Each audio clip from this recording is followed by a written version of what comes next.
दोस्तों, हमारे नए नए वीडियो गीत देखने के लिए हमारे YouTube चैनल को सब्सक्राइब करें और न्यू अप टू डेट्स जानने के लिए बेल आइकन को क्लिक करें।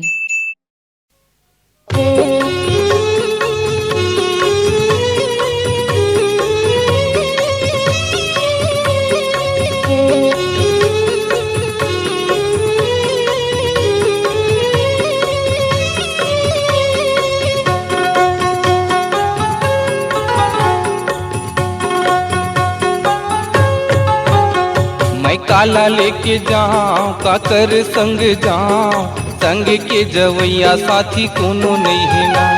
मैं काला लेके जाऊं काकर संग जाऊं, संग के जवैया साथी कोनो नहीं है ना। संग के जवैया साथी कोनो नहीं है ना, संग के जवैया साथी कोनो नहीं है ना। संग के जवैया साथी कोनो नहीं है ना, संग के जवैया साथी रे। मैं काला लेके जाऊं काकर संग जाऊं, संग के जवैया साथी कोनो नहीं है ना। मैं काला लेके जाऊं काकर संग जाऊं, संग के जवैया साथी कोनो नहीं है ना।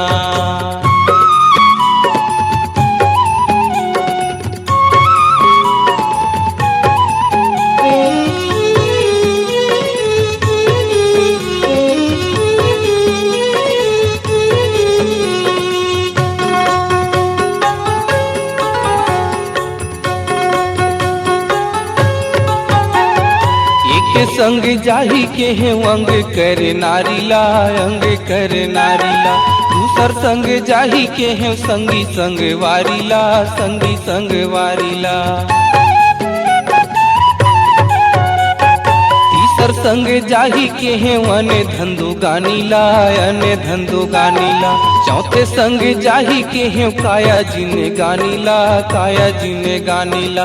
काया जिन गानी जियत भर ले, मैं काला लेके जाऊं काकर संग जाऊं, संग के जवैया साथी कोनो नहीं है ना। मैं काला लेके जाऊं काकर संग जाऊं, संग के जवैया साथी कोनो नहीं है ना।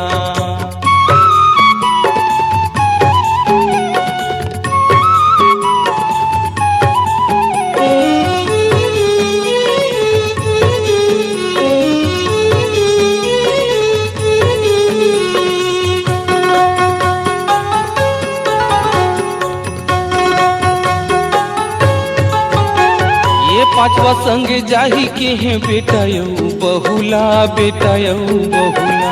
छठवा संग जाही के हैं वो कहूँ कहूँला, यऊ कहूँ कहूँला। जस अप जस तोरे संग में चले जाही, संग में चले जाही। सत्य कर्म तोरे यही रही जाही, यही रही जाही। जस अप जस तुरजियत भर ले, मैं काला लेके जाऊं काकर संग जाऊं, संग के जवैया साथी कोनो नहीं है ना। मैं काला लेके जाऊं काकर संग जाऊं, संग के जवैया साथी कोनो नहीं है ना। संग के जवैया साथी कोनो नहीं है ना, संग के जवैया साथी कोनो नहीं है ना। संग के जवैया साथी कोनो नहीं है ना, संग के जवैया साथी रे। मैं काला लेके जाऊं काकर संग जाऊं, संग के जवैया साथी कोनो नहीं है ना।